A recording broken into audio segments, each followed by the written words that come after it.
L'Ajuntament de Porreig i l'Associació de Botiguers i Comerciants estan satisfets pel resultat de l'aposta que van dur a terme en aquesta edició de la Festa Major d'Hivern del poble o Fira de Sant Martí.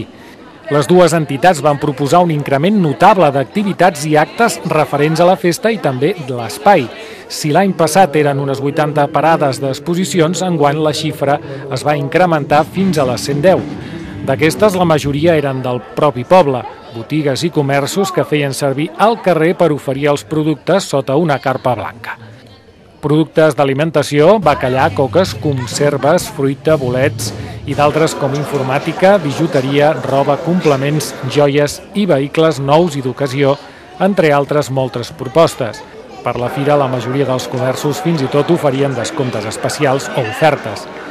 A més de l'aspecte comercial, la fira proposava la 32a edició de la Trobada de Gegants amb la participació d'unes 20 colles, els balls country, concurs de pintura, teatre, balls i exhibicions gimnàstiques, la presentació del llibre Pensaments i Paraules, música al carrer i la tria de l'Hereu i la Pubilla 2013.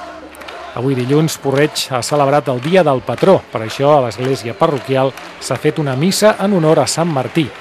Televisió del Berguedà emetrà aquesta setmana un ampli resum de la festa gràcies a la bona cobertura que en van fer els càmeres de la televisió del Berguedà, Josep Maria Berenguer, Charlie, Manel Serrano i Josep Soler.